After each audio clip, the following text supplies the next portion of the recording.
Hello there. Well, it's not been the best of days weather-wise, and for some of us, frankly, it's turned out to be pretty awful with some fairly significant flooding.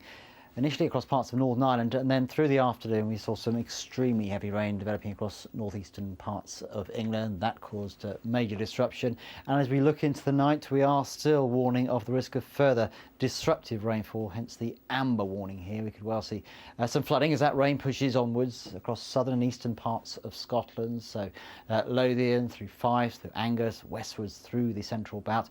We could well see 50 millimetres of rain, and in one or two places a lot more than that. So hence the concern about further flooding.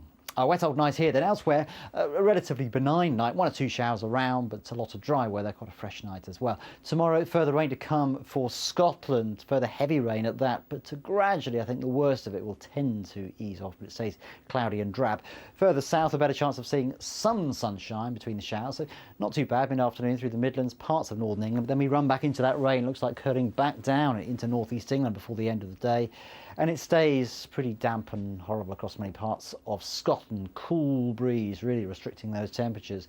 For Northern Ireland, at least there will be some brightness in between some fairly heavy and slow moving showers. And for Wales and southwest England, some pretty heavy showers getting going on that breeze coming in from the southwest. Quite possibly some thunder and lightning in there as well. Won't be raining all the time, but you could get unlucky and get shower after shower after shower. Now, there will be a breeze up the channel, and that will please the sailors for cows, of course, but the breeze will push those showers inland across parts of southeast England. That's good news, of course, for the athletes. It won't be too hot for the triathlon in London, but if you are spectating, take some wet weather gear because there could be one or two quite heavy showers. You can watch the action, of course, on BBC Two. Meanwhile, up the road at Wembley, we've got the Community Shield taking place, City taking on United. Again, there is the risk of a few showers through the afternoon. Now, where's all this rain coming from? Low pressure, and low pressure will gradually push off into Scandinavia at the early part of the coming week, but in its wake a cool northwesterly breeze, so don't expect things to warm up in a hurry. It stays rather chilly, with most of the showers thankfully dying out by Thursday.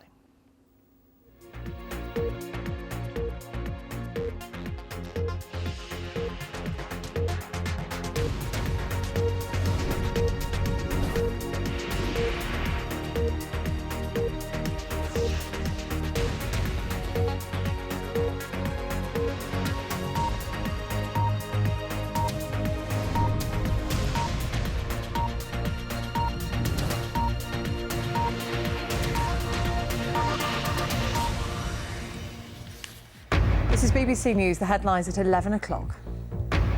31 US servicemen die in a helicopter crash in eastern Afghanistan. Some are from the Navy SEALs unit involved in the operation to kill Osama bin Laden. President Obama hails the extraordinary sacrifices made by the military. It's America's biggest loss in a single incident in Afghanistan. Other news, 2 police cars are set alight by protesters in Tottenham in North London after a man was shot dead by officers last week. Strong criticism from America's biggest creditor, China, after the US loses its AAA status for the first time. Tributes are paid to the teenager killed by a polar bear in Norway as organisers call off the expedition.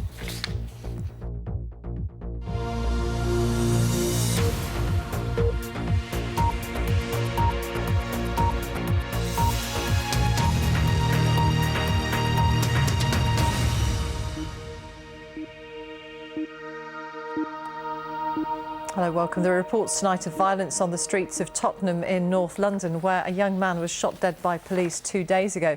2 police cars have been set on fire after about 120 people marched towards the local police station.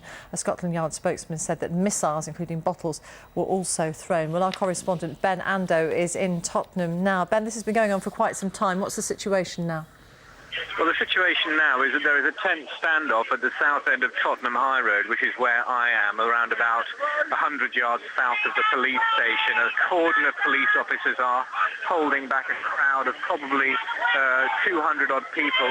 I have to say the crowd isn't looking particularly angry or violent, more people simply watching what is going on. Further down or further up the street, I can see beyond the police station a building on fire, possibly a ship of some kind at the side of the road. And then a bus in the centre of the street is also well aflame now. Flames licking all the way through the bus and smoke billowing out and ashes as well. And that is something that the police are also having to deal with. But of course, it has been difficult because firefighters were turned back from here. We saw them earlier parked up nearby. And in fact, while I'm speaking to you, a phalanx of around about 10 mounted police officers have just arrived and are now taking up positions just behind the cordon of officers on foot who are stretched across the street. Lots of activity on Twitter about what's happening in Tottenham, including the number of police who've been sent there and the different types of officers who are in attendance. Yes, well, I can see regular foot patrol officers, constables in their luminous green jackets with their tall helmets on. Behind them, there are also TSG, tactical support group vehicles with armed officers, sorry, not armed officers, what we would call riot police in their black overalls, and some are just now deploying from a van. I can see them with helmets on and getting out their clear, round plastic shields and putting on gloves. They are not yet in action, so to speak. They're just milling around the back of a van inside the police cordon. Not yet clear how they will be deployed, if they will be deployed, or even if they, at the moment, need to be deployed. Certainly here at the South End, where, as I say, there is a sizable crowd, but really just people watching what's going on, talking to their friends and taking photographs on their mobile phones. And it relates, we're told, to this shooting incident in the Tottenham area on Thursday. That's right, yes. It was at around about 6:15 in the evening that a minicab was stopped by detectives from Operation Trident, working in a joint operation with CO19, that's the firearms unit. And they stopped this minicab and surrounded it and attempted to make an arrest. However, there was a firefight. At least 3 shots were fired, 2 by the police and 1 believed to be fired by a handgun that was found at the scene. And Mark Duggan, a father of 4, was shot dead. Now, the Independent Police Complaints Commission has been called in to investigate this. This would be automatic and always happens when armed police fire a weapon. Both the weapons involved, that's the police Heckler and Koch MP5 submachine gun, and also the unidentified handgun that was found at the scene, has been sent off for forensic tests. Beyond that, there has been little information from the IPCC as to what their investigations have found so far. And that's one of the causes of anger here, because the original demonstration came to the police station and apparently simply wanted some kind of statement, some kind of information about what was happening. And when that was not forthcoming, my understanding is that was when tempers flared at around about 8:20 this evening and things turned ugly. The local MP is David Lammy, and he said a little while ago that he was very worried about the situation. He recognised that there was a good deal of anxiety in the community, and that's clearly being reflected in more or less violent terms tonight. Yes, that's right. I mean, certainly on the day that, or the day after this shooting took place, Mr. Lammy gave an interview to the BBC in which he called for calm. He urged people to not be too anxious, but he did acknowledge that there was a mood of anxiety in the area. There is, as in any urban area, a possibility of violence, but he pointed out that this was something quite out of the ordinary and something that would obviously cause concern within the community. He appealed for calm. It was known in advance that this march, if you like, this demonstration, this procession would take place and that people would come to the police station this afternoon to ask questions about Mr. Duggan's death. However, what was perhaps not foreseen was the escalation in anger and the damage to property, certainly, that's taken place, and the confrontation that would take place. Ben, for the moment, thank you very much. We'll come back to you for further updates should the situation change. Well, Hanad Noor lives near the police station, and he joins us now on the phone. Mr. Noor, thank you very much for joining us. What have you seen there this evening? Yeah, I've just I was on my way home from the mosque, and it was a quiet. At first, it was a quiet protest, like not very violent at all, and then it sort of. I came back like 20 minutes later, and it was chaotic. I think it's the crowd wanted to like somehow make a point or something. Was there anything in particular that you're aware that happened that changed it from a peaceful protest to something that was more disturbing than that? No, I'm not sure. I'm not quite sure, but was just, there was like bottles being thrown and everything. And what have people been telling you about why they're out on the streets? It's that they want some sort of justice. I think it's like the friends of and family and stuff. They're not happy, obviously, and with what's happened. This is following the shooting of Mark Duggan on Thursday. How many police did you see out on the streets when you were outside? I started like after the fires, I started seeing police forces and riot police, everything just rushing to the scene. So you did see them on the way? Yeah. We're hearing from our correspondent that it's a standoff at the moment, that a lot of people are standing around and sort of spectators as much as anything. What can you hear at the moment? Right now, I've left. Obviously, I left the scene, but I could still hear helicopters and stuff. OK, well, Hanad Noor, thank you very much for talking to us. We'll keep you up to date with what's happening in Tottenham when we get more details. 30 American soldiers, 7 Afghan troops and a civilian interpreter have been killed in a helicopter crash in Afghanistan. Many of them were US Navy SEALs from the Special Forces unit, which killed Osama bin Laden in May. It's America's biggest single loss of life since the war began nearly a decade ago. President Obama said their deaths were a reminder of the extraordinary sacrifices made by the military. From Washington, Andrew North reports. First light after America's worst day in Afghanistan. A twin-rotored Chinook over the crash site in the mountains near Kabul. The American Special Forces and Afghan commandos who died were on the same kind of helicopter. Flying low, they were hit by Taliban rocket fire. An eyewitness saw what happened. We were outside our rooms on a veranda and saw this helicopter flying very low. It was hit by a rocket and it was on fire. It started coming down and crashed just yards away from our house, close to the river. Most of those on board were from the elite US Navy SEALs, the BBC has been told. Seen here in training. Not the same troops, but the same unit that killed Osama bin Laden 3 months ago. This was how President Obama first got the news in a photo released by the White House. The moment every president dreads. In a statement, he said their deaths are a reminder of the extraordinary sacrifices made by the US military in Afghanistan. He also paid tribute to the 7 Afghan troops who were killed in the same crash. It couldn't come at a worse time as US troops begin to come home, with many predicting this could allow the Taliban to regroup. What makes this such a hard blow for the United States is that most of those who were killed are from the elite Navy SEALs, who are seen as heroes here for killing Osama bin Laden. And it could put President Obama even more on the defensive over his Afghanistan policy, with some saying he's pulling the troops out too quickly, but others saying it's time to get out altogether. The Taliban are already preparing for the Americans to leave. These pictures show their fighters taking over a former US base. And in bringing down this American helicopter, they've scored one of their biggest propaganda victories yet. Andrew North there in Washington. The Ministry of Defence has named the Royal Marine killed in Afghanistan yesterday. He was James Wright from Weymouth in Dorset. The 22-year-old was wounded when a grenade was thrown into his patrol's checkpoint in Helmand province. His parents said that he touched the lives of everyone who knew him. China has given a blunt warning to the US that the good old days of borrowing are over.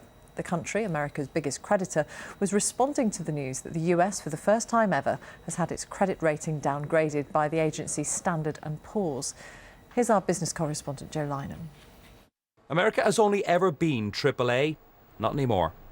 Downgrade. For the first time in history, America's credit rating has been knocked down a peg. The world's wealthiest nation is no longer the safest place to invest money. Standard & Poor's is one of the 3 main credit rating agencies who provide their opinion on the credit worthiness of countries and companies. It's just an opinion, but one that matters to governments and markets. Everything else about this deal stinks. S&P blamed the recent political squabbling in Washington for its long-threatened decision to downgrade. The fact that you had a debt ceiling agreement that resulted in us and the government not reaching an agreement until 10 hours before they had a cash management program. I mean, this is not how most highly rated governments run themselves. And America's biggest creditor, China, is livid, saying it had the right to demand the United States address its structural debt problems and called for a new, stable global reserve currency to avert a catastrophe caused by any single country. Here, the government said that the UK's current austerity package had ensured it retained the highest credit rating. Britain is now seen as a safe haven, as an oasis of calm in a very turbulent world because of the competence with which we've addressed the issue of the public finances in Britain, the fact that you've got two parties working together in a coalition, working in the national interest. I think that inspires confidence. The government may be playing down the significance to the UK of today's S&P announcement, but privately, officials here at the Treasury will be acutely aware that if the once impregnable US rating can be downgraded, then so too can all others. That means countries like Britain, with its own debt mountain to deal with, need to be careful not to assume that their rating will always be AAA. Joe Lynham, BBC News at the Treasury. Joe Lynham there. Let's return to the situation in Tottenham in North London, where we've heard that dozens, if not over 100 people are out on the streets. These are the live pictures from Tottenham High Road, where 2 police cars earlier in the evening were set alight, and now the large fire that you can see in the middle of the street is a bus which is also in flames. A number of people had said that they were going to be making their way to the police station in Tottenham to ask questions about the death of a 29-year-old man who died in nearby Tottenham Hale on Thursday after shots were exchanged with police. And in the same incident on Thursday, a Metropolitan Police officer was injured. So these are the latest, the live pictures that are coming to us. And you can see that there is a cordon of police across the road. The riot police were on their way some time ago. Let's speak to David Akensire, who's very close to this scene. He's writer and broadcaster, joins us now on the line. David, welcome. Tell us what you can see. We're obviously looking at these live pictures, so we can have some idea of what you'll be telling us. Well, I've moved away from the scene now because it was getting a bit dangerous. They were attacking people with cameras and, they were just attacking various different people. So I moved around the corner. But I arrived there about 10:02. As I arrived there, there were a line of riot police outside the police station. They wouldn't let us through, so we went down a back street and came out in between them and the protesters, and it was chaos. There were 2 police cars on fire. The windows were being smashed, and missiles included bottles of milk, plastic bottles of milk, rubbish tips, pieces of wood. There was a fence that was destroyed on one of the streets just off the side of the high road, and people were literally coming out with large lumps of wood. People are very angry down there. I don't think this thing is going to stop quickly. I can see that there's been a bus on fire as well now, so I think this is going to go on. How did you hear about this protest? Well, to be honest with you, I was just coming out of the cinema, and 2 sets of friends phoned me and said, "Am I down there?" Because they know I'm not far from there, and I went down there. We parked up behind the police station, and as I said, we went down one road, but there was a police line there, and then we went down the side road and came across the protesters. But me and my friend from The Guardian were standing there taking pictures and video footage, and then they started to turn on people with cameras. So we decided to leave at about 25 past. What sort of interaction was there between the members of the public and the police? I couldn't repeat on air what was being said from the protesters, but it was, there was a lot of anger aimed towards the police, telling them, challenging them really to fight. And the police line, which only had about 15 riot police officers, there were about 300 to 400 people behind that line, and they kept on charging at the police officers, and the police officers were charging back. But it was just seeming like a cat and mouse game really at that time. But there were a lot of angry people down there, a lot of young people, a lot of people with their faces covered, and a lot of people who are just innocent bystanders. I mean, there were people standing around just sort of seeing what was going on. Several times the police lines rushed and we all ran back. But it was mainly around the area where there were 2 police cars on fire, just sort of north of the police station. We can see a great deal of flashing lights, police vehicles, police officers with their riot gear, and at least 2 fires, one in the middle of the road, which we think is the bus which more recently was set alight. Are people there entirely because of this incident on Thursday in which this local 29-year-old man died? Well, as I said, I was at the cinema, but I know there was a group of people there demanding this evening from 8 o'clock that police come out and answer some questions about that shooting, and nobody came out of the police station as far as what I heard, and so the people were getting more and more annoyed. Yes, there are a lot of innocent bystanders, but there are a lot of angry people, especially young people who are saying, this is our chance to get at the police. I heard young people saying, that they'd been stopped and, pushed around by the police, and a couple of people recognised me as a journalist and were sort of saying, make sure you get shots of the police, and so on and so forth. But it was just cat and mouse. There were lots of things being thrown at the police, but they held their line. And is nobody satisfied with the fact that the Independent Police Complaints Commission, as is always the case in situations like this, they are investigating as they have to do, and eventually they will report, but it's a very early days. It's only 2 days since this man died. That's not giving anybody any sort of comfort. But the whole incident caused a lot of chaos in Tottenham over the last week. I mean, Ferry Lane was completely closed this week for 2 days, and I think people realise in the area that something suspicious is going on, because you don't normally get IPC people coming down to the scene to investigate, to the live scene, and that's what happened this week. And I think people in the area are suspicious of the police and suspicious of how this all happened. If you're not going to come out and say how this happened to the general public, then people are going to start to get worried, because there are a lot of people in Tottenham who are obviously worried about Operation Trident. I mean, many years ago, there were instances which became sort of notorious, famous throughout the country, of problems with police and community relations. But hasn't it improved in Tottenham in more recent years? Well, I mean, if you speak to young people on the streets, I don't think they'll tell you that it's improved. Because we've got such a big problem with gun crime in the area, a lot of young people are stopped, and a lot of young people feel that, that the police don't recognise criminals when they see them. Young kids with their hoods up are just being stopped left, right and centre, and I know that just from talking to my godson and various other people who live in the area.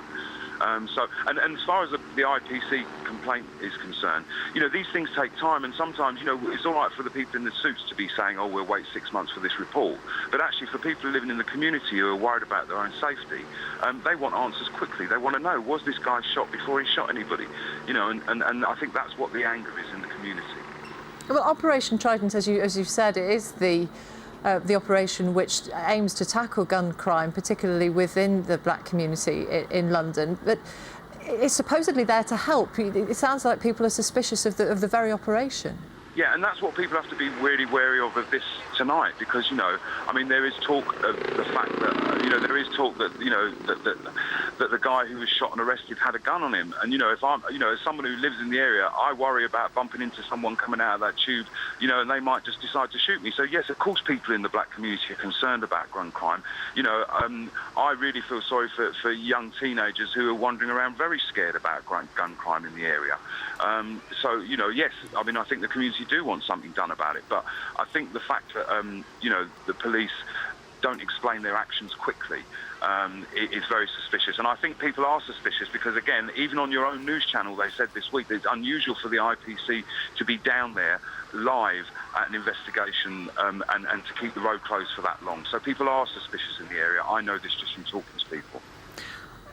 It's easy to say after the fact, I suppose, but this started off as what we understand was a pretty peaceful protest. Something happened to make it not peaceful anymore. Do you have any idea of what that is? What are people saying to you that was the spark? Yeah, from what people are saying is they were expecting someone to come out and give them some answers and talk to them, and nobody came out of the police station to talk to them. That's what I'm hearing from people on the scene. David Lammy, the MP, who you may know him, of course, he warned that people were very anxious about this. So in some ways, it's not a surprise that people are on the streets, is it? Absolutely, and really, to be honest with you, if Tottenham Police Station weren't prepared for this, then I would be very surprised. In fact, I'm very surprised at how few riot officers they had out the front of the police station, to be honest with you. David, we appreciate you talking to us. David Akinsanya, writer, broadcaster there on the line to us from Tottenham. We appreciate you taking time to speak to us, David. Thank you. Well, our correspondent Ben Ando is also there at the scene. We've got these live pictures. It sounds like it's a very busy high road tonight, Ben.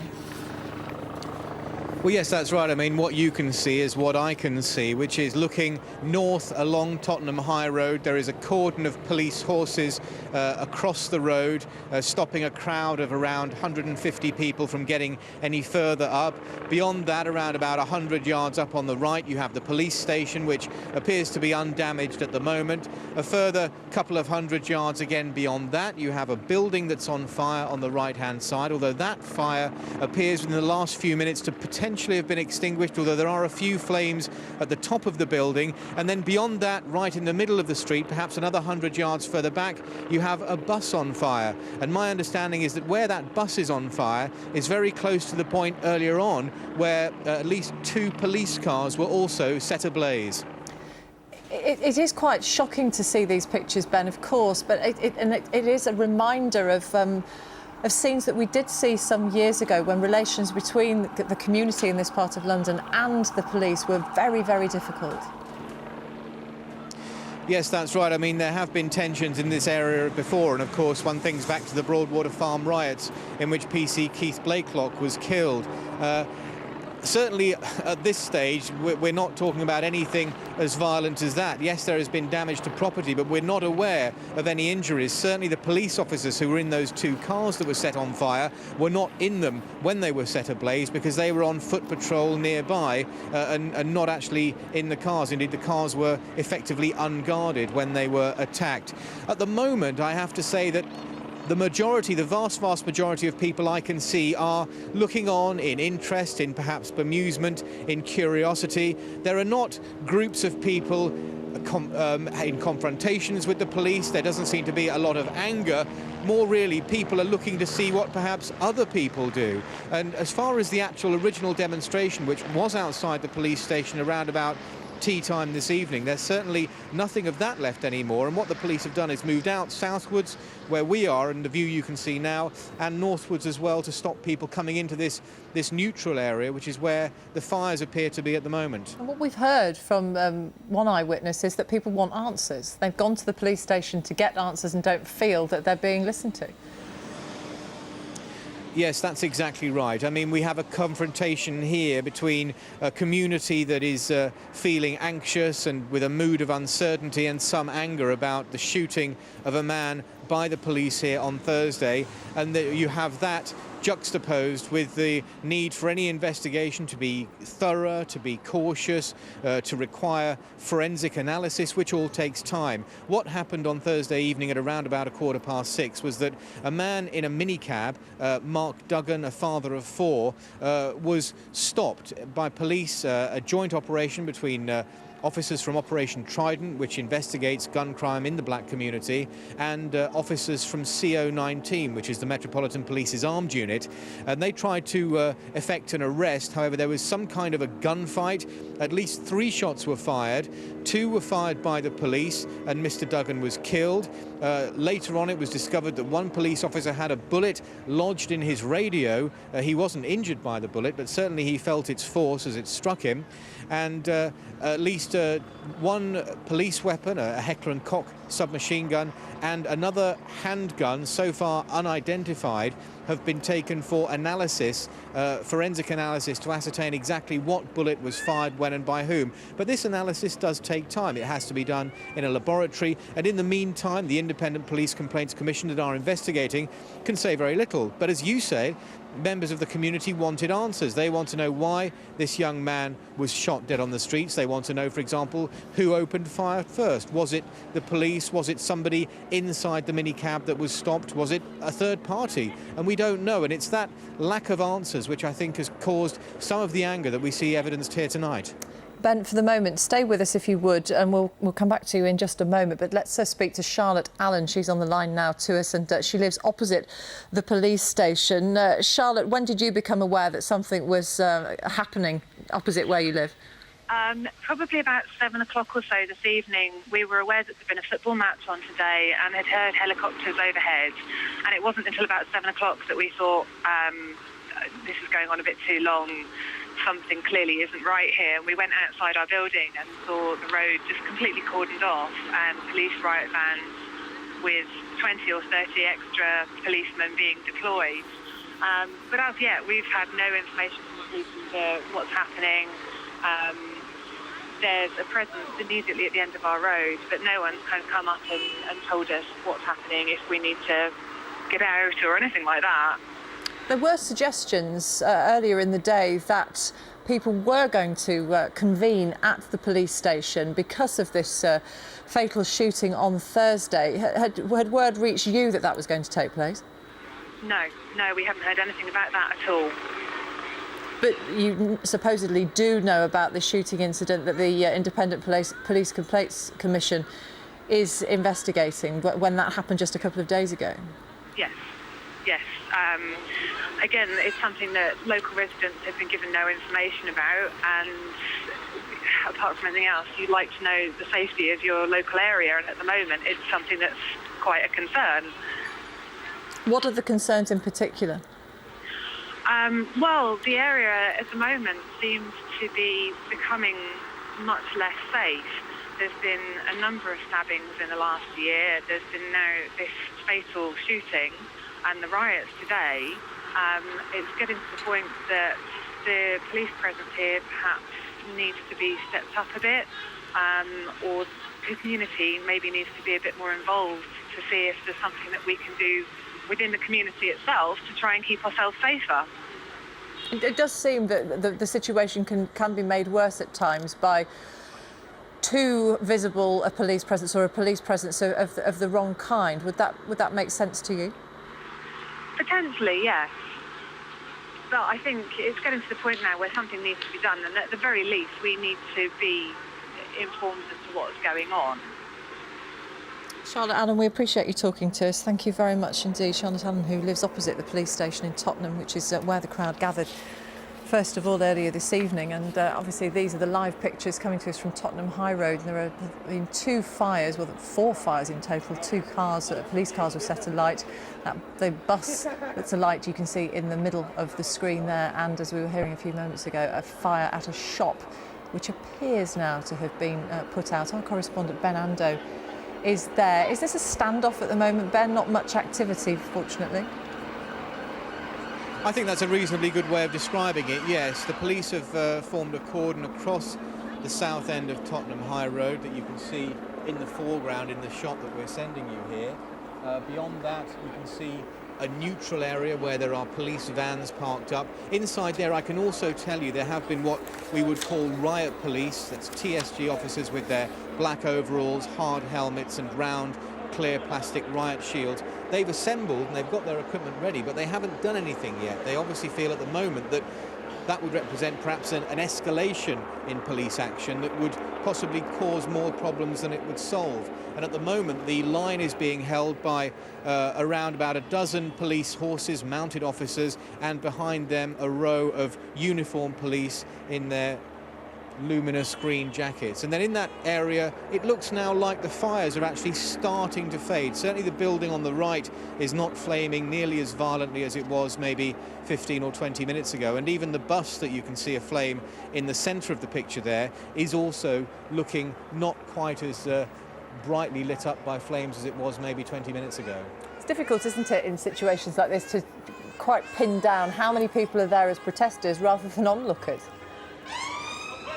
Well, actually, I would go as far as to say that there don't seem to be very many people here who are actually protesting at all. The vast majority of people here, and some are now starting to drift away, the vast majority of people here seem to be people who have come simply to see what's going on, hold up their mobile phones and get shots of it and tell their friends what's happening.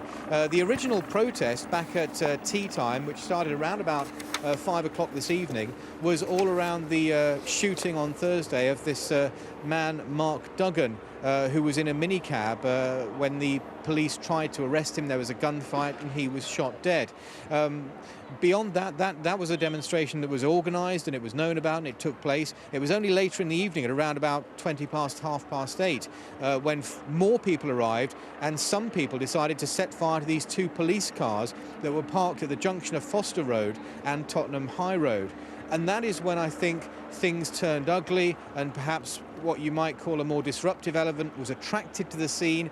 They came in and that's when the more violent scenes erupted and the more violent standoff took place. Ben, for the moment, thank you very much. Ben Ando, our correspondent, who's in Tottenham for us, keeping an eye on that situation there. Very big police presence, as we've said. It's just after 10:30, slightly later than usual. Let's take a look at the weather forecast. And Alex is here. Alex, tell us more. Rain. It's all about the rain, Marty. It's been very heavy today, causing flooding problems across parts of northeast England.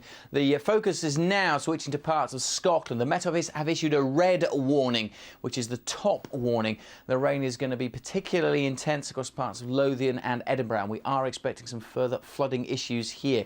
The rain, though, doesn't just affect Edinburgh and Lothian, but here we could see 100 millimetres or so. Elsewhere across eastern and central Scotland in particular, there could well be 50 millimetres or more through the night and during Sunday. So it is going to be a very wet night and a very wet Sunday across Scotland. Elsewhere, well, many places dry. A few showers continue into the west at a coolish night, 10 to 13 degrees. A soggy day then on Sunday across all of Scotland. The wettest conditions across the southeast, but becoming very wet across the northeast as well. For England, Wales and Northern Ireland, there'll be some dry, bright, sunny spells, but there'll also be showers, particularly in South Wales and southwest England. Temperatures in the mid to high teens, maybe 20 Celsius across the southeast with a little bit of sunshine. More information, particularly with regard to those warnings, available online. That's all for now.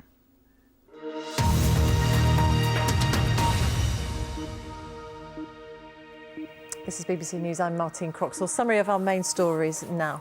2 police cars and a bus have been set on fire following a demonstration outside a police station in North London. It's been linked to the fatal shooting of a man during a Scotland Yard operation on Thursday. More than 100 people have been gathering outside the station in Tottenham. Some of the US servicemen killed in a helicopter crash in Afghanistan were from the Special Forces unit involved in the operation against Osama bin Laden. Barack Obama spoke of the extraordinary sacrifice paid by the troops. The Taliban claims that it shot down the helicopter. A Royal Marine killed in the Nader Ali district of Afghanistan yesterday has been named as 22-year-old James Wright from 4-2 Commando. Marine Wright was wounded when a grenade was thrown into his patrol's checkpoint during a battle with insurgents. He died later of his injuries. America's biggest creditor, China, has warned the United States that the good old days of borrowing are over. It follows America's credit rating being downgraded by the agency Standard & Poor's. But the American government has questioned the agency's analysis. The family of the British student who was killed by a polar bear during an expedition in Norway has described him as strong, fearless and kind. Horatio Chappell, who was 17, died after the bear got into their camp.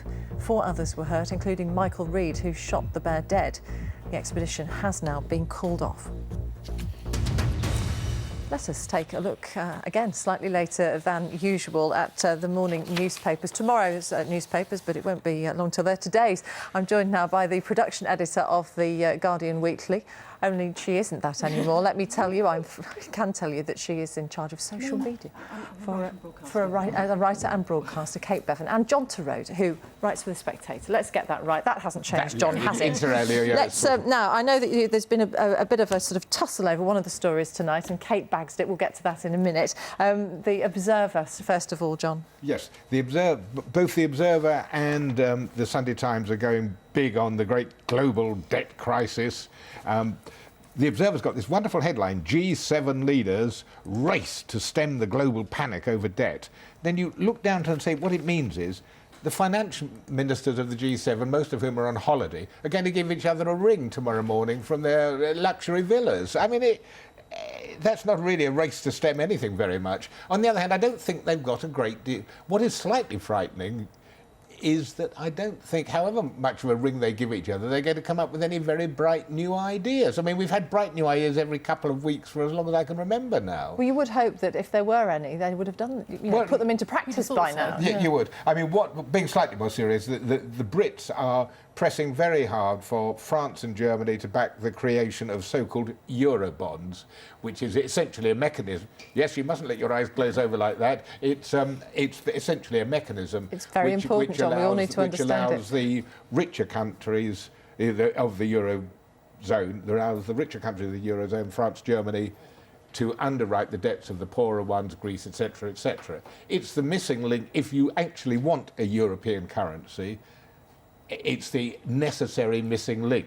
The problem is, of course, for those the leaders of those countries is that they too have an electorate to satisfy. France and Germany don't want to keep having to do that. Exactly, and you come back at the end of the day. You come back to the fact that this was a lunatic operation for the last 10 years. It was absolutely barking mad. Words I don't think I say very often. Thank God for Gordon Brown, who sort of made certain that we were kept out of the euro.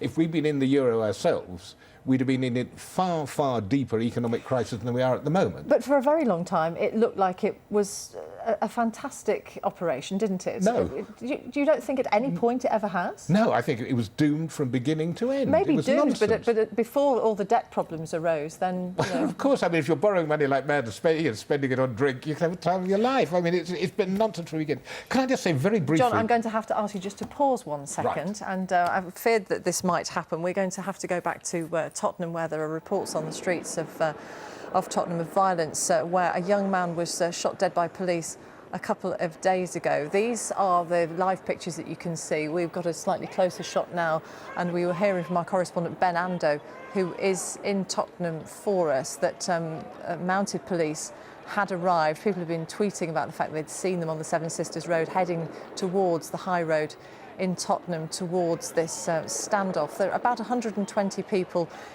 in particular, to begin with, were assembling outside the police station. It started off as a very peaceful presence, but then something happened and violence flared. We heard that missiles, bottles in particular, milk bottles, rather peculiarly, were being thrown.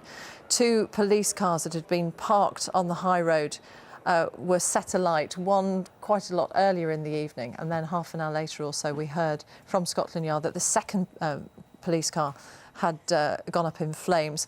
We've also seen that shops have been broken into. Not sure whether there was any looting or not, but one of those buildings was also alight. And fire crews were turned back, we hear, but it does appear that that shop has now under control. That fire has been put out.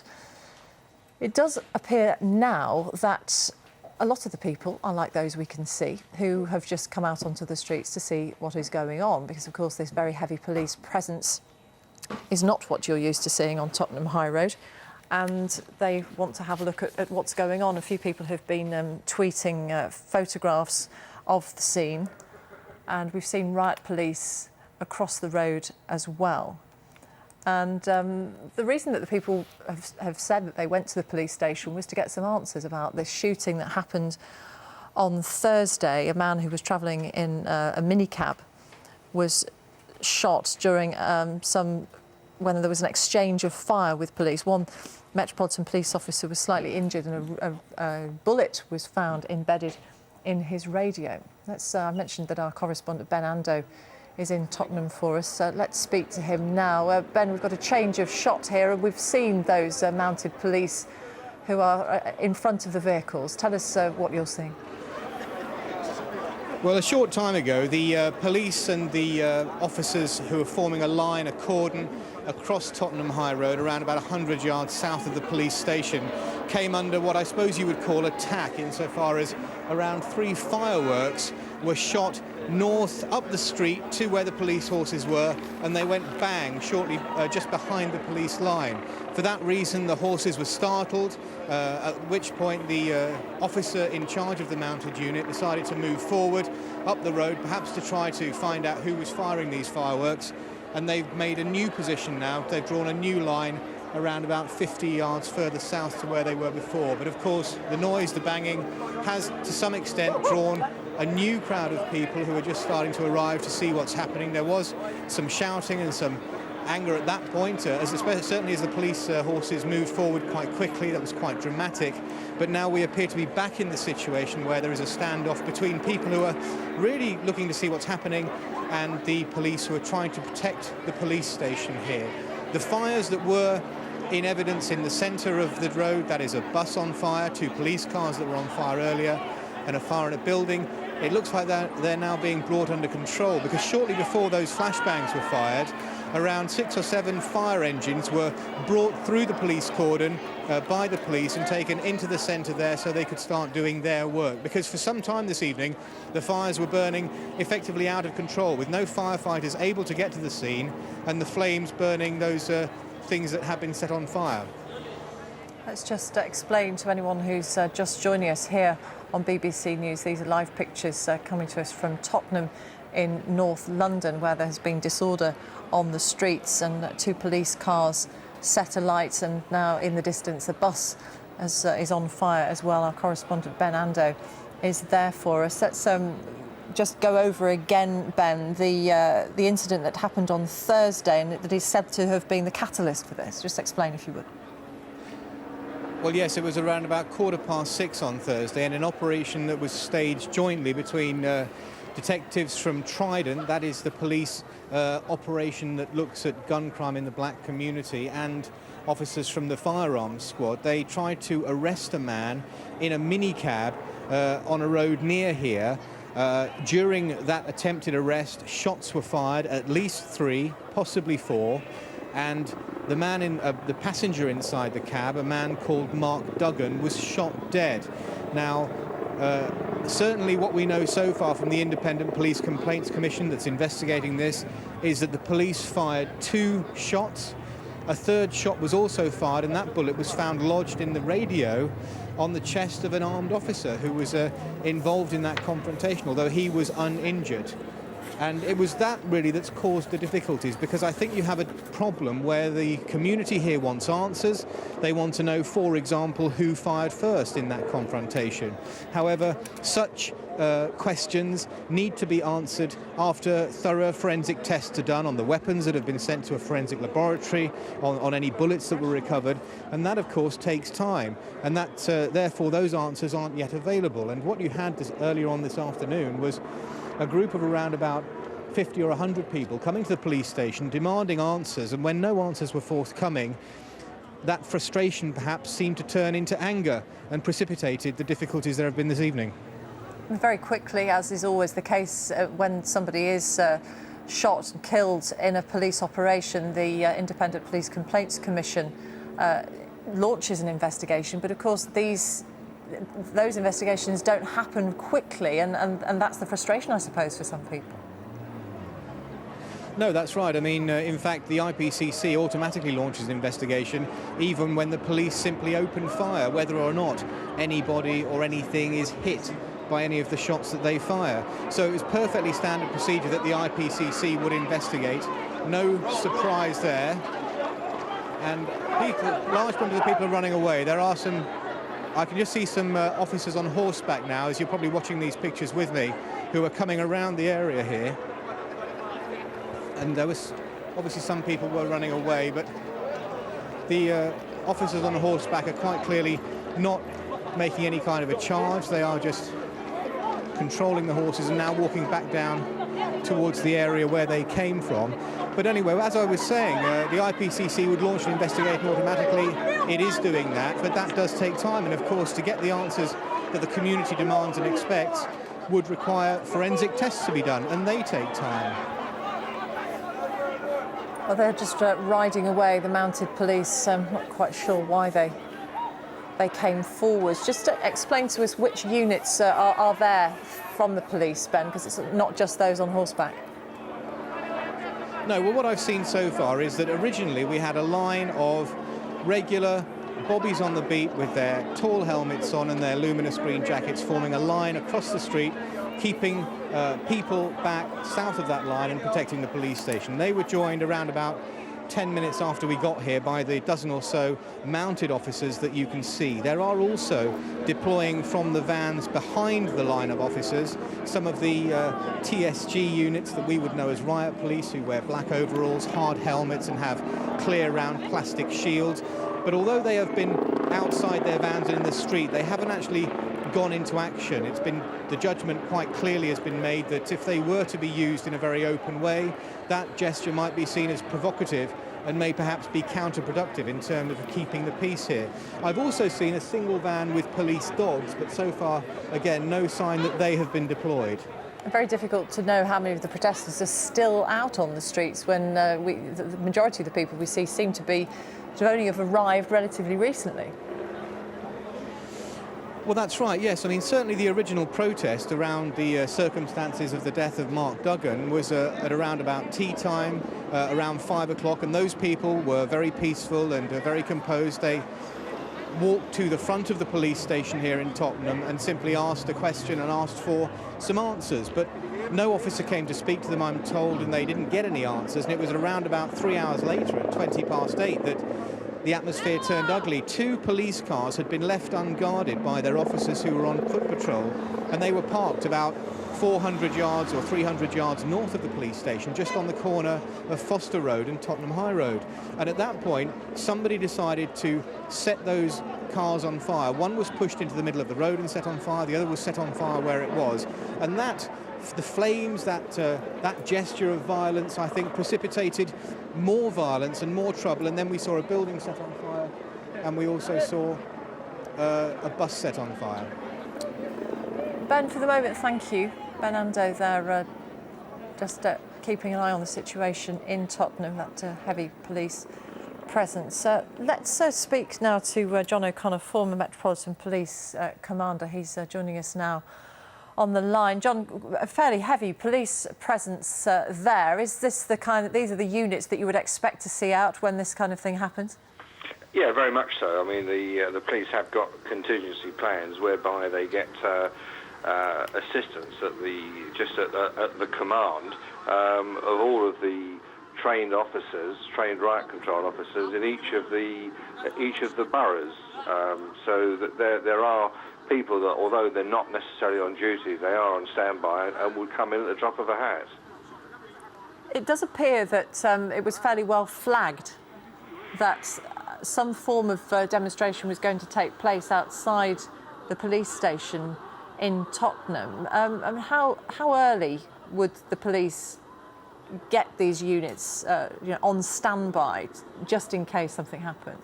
I would have thought they were on standby most of today, because although this didn't kick off until early this evening, they would have anticipated there's going to be a reaction to the incident that occurred yesterday, so that they would have been anticipating that. Of course, they don't know that it's going to grow into the scale that it has grown into. Although all of the borough commanders who have dealt with riot situations are fully aware of the potential for these things to get very quickly out of hand, they don't always.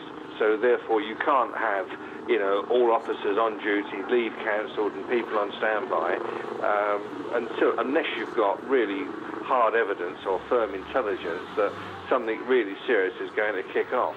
And I don't think they would have anticipated the level of destruction and the level of violence that there's been. The fact that it's happened, I think the police have responded magnificently, frankly. At the drop of a hat, they come in with their various strategies, which all do seem to have worked. I mean, you couldn't really expect officers without proper protective clothing to have tried to push the crowd or to push the demonstrators back so that they could allow the emergency services to get to the burning buildings and so on. So I think once they had the right level of manpower, they pushed forward in a predetermined movement and opened the way up for the fire brigade to come in and to be able to put the buildings out. But couldn't this level of police response have been avoided if somebody from the police station earlier in the evening had gone out to speak to the people who had gathered outside, who wanted some answers? Because we understand that this is all connected to this shooting of this 29-year-old man, Mark Duggan, who was travelling in a minicab on Thursday in the Tottenham area and was shot and died as a result of an exchange of fire with the police. Couldn't somebody? Do you honestly believe that with tempers and the temperature as it is, that you could actually talk to people who are hell-bent on doing this? You can't talk to people like that. It's the sort of thing that you hear Jenny Jones from the Police Authority of London talking about. Why can't we have dialogue? yeah, you can have dialogue if you're talking to people who are reasonable. But when they're in a situation like they are now, they're not going to be reasonable. They're hell-bent on causing something which I suspect is something to do with revenge. Well, we don't know that for sure, do we? No, That's the question, though. I'm just saying to you that it's a tad hopeful to think that you can talk people out of this. It doesn't really work that way. I mean, we've seen that historically with Brixton, Broadwater Farm, and many other places where, you know, you try and get dialogue with community leaders, and the bottom line of it is the community leaders have absolutely no control over the community or certain sections of the community. So it makes life very difficult to actually try and defuse these situations. But that's to dismiss all the efforts that have been made over the years to improve relations between communities, not just Tottenham, not just in London, but in all parts of the country. That's not at all, because the people that are causing the damage and the destruction are not representative of the community, and they're not community leaders, they're not people who speak for the community, they're violent thugs. And there's violent thugs in every community, and to try and rope them into the consultative process, I think is expecting too much. And certainly, although quite clearly you're going to have attempts being made to try and defuse the situation, but once it's set like this, you aren't going to be able to do that. I mean, you can't just sit back there and try and talk your way out of this. It's not going to happen like that. These people are hell-bent on revenge, and that's what it comes down to, unfortunately. And unless you realise the scope of the problem once it kicks off, and you realise that your responsibility is to protect life and property, well, you know, you can talk about the niceties afterwards, but your first priority is to try and protect life and property. At this stage, we don't know if there are any casualties. I suspect with the amount of damage that appears to have been caused, there probably are casualties. You say it's to protect life and property, but of course what it started with, we understand, is this man dying on Thursday, and people want to know the circumstances surrounding his death. And we understand that this began as a very peaceful protest, that for some reason, we don't know why, it became something more than that. Well, I think just by the nature of the area, the history of that particular part of London, the smouldering antipathy towards the police, this kind of thing is likely to happen. And if you get the catalyst of a police shooting, then you can anticipate that it could kick off. I think the police have anticipated that. I think that they have responded in the best way that they can with the equipment they've got available to them. I really don't see there's a great deal more that they could do, unless you want to turn around and say, well, because of the risk of causing public disorder, the police shouldn't police an area, and they should allow potential crimes and criminals to go unchecked. If you want to have a society like that, well, you know, this is a price we pay for policing certain areas. But there's no indication until the report by the Independent Police Complaints Commission is completed that there's anything that could be construed as misconduct by the police. I don't think anyone is necessarily accusing anyone of that, but you know as well as anyone that policing has changed over the years, and there is a great deal of sensitivity towards different communities, isn't there? The police do try to engage with people, and as you say, it's a hard core of people, but we've spoken to people tonight who feel that Operation Trident, which is the unit which looks particularly into trying to combat gun crime within the black community in London, sometimes doesn't get its approach right. And people feel just as much threatened by that operation as they feel supported. So isn't it fair to think that maybe that needs to be looked at? Well, I don't think that Operation Trident has in any way been seen to be a threat to innocent law-abiding members of any community. Operation Trident was set up with the support and backing of community leaders from all communities. And if you look at what the mission statement of Operation Trident, it is to save lives. It is to try and save some of these young people that are being shot dead on our streets. Now, part of saving lives is to take out the perpetrators who are pulling the trigger.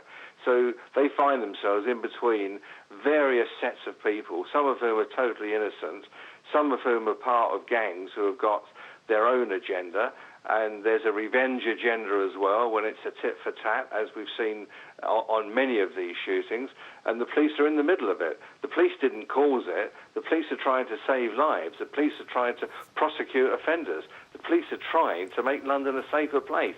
That's what their mission statement is. John O'Connor, we appreciate you talking to us. Thank you very much. John O'Connor, former Metropolitan Police Commander there, just giving us an insight into how the police approach situations like this. If you've just joined us, you're watching BBC News. These are live pictures from Tottenham. This is the High Road in this part of North London that we're looking at. And our correspondent, you saw him maybe just in the picture a few moments ago. He's there keeping an eye on things. And Ben, we were just hearing from the police perspective that they probably would have had these units on standby some hours ago because there was a suggestion that some kind of protest was planned for Tottenham today. Yes, I think that's probably right. I mean, certainly they would have had contingency plans. I'm not entirely sure they would have expected the confrontation to go on quite as long as it has done. I'm sure they wouldn't have expected there to be a bus set on fire, a parade of shops set on fire and 2 police cars set on fire, because that would suggest that they didn't plan it very well at all if they allowed for that. And even now, vans, you've just heard them going past me and you've just seen them in vision going down the road there, vans of officers wearing boiler suits and hard helmets and with their riot shields are arriving. So it's taken them some time to get here, although I have to be fair and say that there have been units like that here for several hours now. And what the police have done, though, is not be too overt in the use of those riot police, as we would call them. They've tried to really, I think, use the officers in their standard uniforms and mounted police to maintain a cordon across the road, but without, at the same time, not antagonising the crowd by seeming to be overtly aggressive. It's quite clear that what they are thinking about doing here is balancing the concerns of the community, which I think they would realise are sure to be there when somebody has been shot by the police in a location very close to where we are now, with the need to preserve property and to keep people safe and to let people know that they will police the streets when there is trouble. Yes, that's the conflict, isn't it? The police feel, obviously, that they need to be out on the streets tonight, bringing various units together, and yet it's an issue with the police for parts of the community that's caused this protest in the very first instance, an incident that happened on Thursday, just 2 days ago. Yes, that's right. I mean, it was a police shooting of a man called Mark Duggan. He was in a minicab that was stopped by officers. It was a joint operation carried out by detectives from Trident, which is the unit that investigates gun crime in the black community, and CO19, which is the police's own firearms unit. When this man was stopped in this car, there was some kind of gunfight. At least 3 shots were fired. 2 were fired by the police. I'm terribly sorry. We've lost contact with Ben Ando at the moment, and the pictures seem to have frozen. Let's just welcome you to BBC News. I'm Martine Croxall, and here with me in the studio is my colleague Deborah Mackenzie, and we're looking at the situation in Tottenham tonight. A protest earlier in the day has turned from something that was very peaceful to a certain amount of disorder. Let's hopefully show you those live pictures that we've got coming from Tottenham. This is the scene in the High Road. So scenes tonight of violence on the streets of Tottenham in North London, where 2 days ago a young man was shot dead by police. 2 police cars were set on fire after about 120 people marched towards the local police station. Later on, a bus was set on fire, which is probably, we can't see it now, but it was in the middle of the screens when we were looking earlier. Maybe the fire has been put out. Ben Ando, our correspondent, is there for us and can tell us what the situation is like at the moment. Yeah, sorry about the loss of pictures there. We just had a temporary issue with the camera, but we're back and with you now. And what you can see really is a continuing standoff. We've had this now a situation for certainly a couple of hours where you have a crowd of people who are watching and wondering what's happened. You have a line of police horses and police in standard uniforms with their standard hats, not the police officers in riot outfits at all yet deployed. And there is, I suppose, an uneasy standoff taking place, while behind them, where there were fires, and there's still a little bit of burning that I can see, the fire brigade are attempting to bring those fires under control. And just take us back to the beginning of the evening. I understand that there was a march, a protest which had been organised, which had been advertised in the community beforehand. Just tell us what happened there. Yes, well, what the police knew was going to happen was that there would be a small demonstration, a small group of people, around about 50 to 100, would come to the police station at around about tea time, sort of 5 o'clock sort of time, and they would simply ask some questions about what happened in the circumstances around the killing of Mark Duggan by a police officer on Thursday. Now, we know that Mark Duggan was shot by the police. We know that there was some kind of gunfight. We know a police officer was shot at, but the bullet was lodged in his radio and he was actually unhurt. But who fired first? What the circumstances were? None of that is yet in the public domain. That's all, of course, subject to investigation by the Independent Police Complaints Commission. But that sort of inquiry, all the forensic tests involved, all the witnesses that have to be spoken to, all that takes time. And I think that time has run out insofar as there is a community here that's anxious. The local MP, David Lammy, has called for calm, but he's acknowledged that there is a mood of anxiety here. And there are people who feel they can't wait for those sort of long, laborious processes to be gone through. What they want is answers, and they want them fast. And yet, of course, there are no answers to give them at the moment because the evidence just isn't there. And that, I think, is the conflict that you have and the difficulty you have for the police in terms of keeping the peace and maintaining public confidence and reassuring the public, and the community, which is anxious. It has questions that it feels are being not adequately answered, and possibly feels that somehow they are being simply fobbed off with excuses. And Ben, just to recap again for those who are joining us here on BBC News, that protest started at about 5 o'clock. Do you know what time the violence erupted in terms of the 2 police cars outside the station being set on fire and then the bus? I understand that was sometime later. Yes. Yes, that's right. Well, from what I understand is you had the original protest, which was peaceful, relatively good-natured and well-behaved, that took place from around about 5 o'clock onwards. But it was at around about 20 past 8 that 2 police cars that were parked around 400 yards north of the police station here were targeted by somebody or someone who decided to set at least one of them on fire, and then the other one was set on fire. One had been pushed out into the middle of the road where it burned.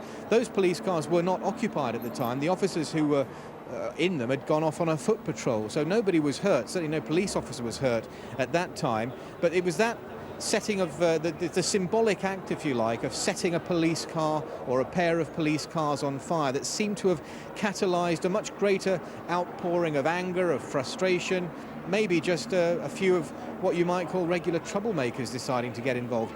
I don't know that at the moment, but certainly that led to more fires, a bus being set on fire, a shop being set on fire, and the kind of scenes that you've seen more recently this evening.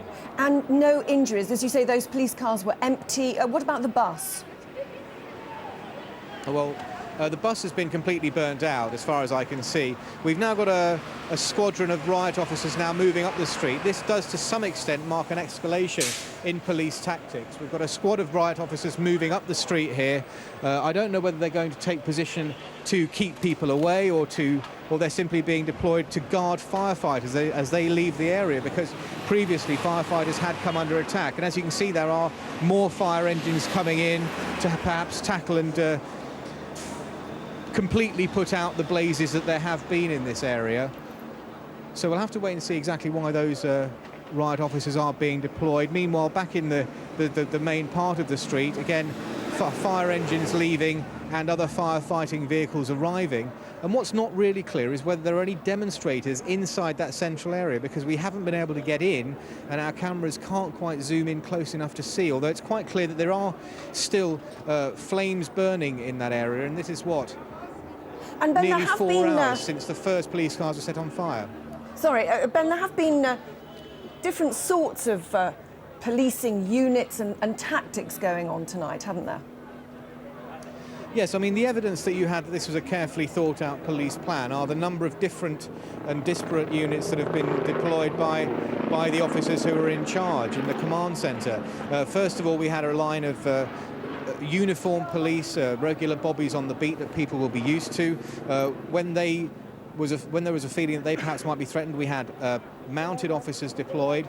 There were the officers, the riot police, inside their vans for some considerable time, but not really coming out, certainly not coming out beyond the cordon and doing any police intervention anywhere. In fact, those officers walking up the street that we just saw, who appear to have been guarding the firefighters, that's the only time I've seen the riot police actually moving about here and not just simply waiting either inside or just beside their vans.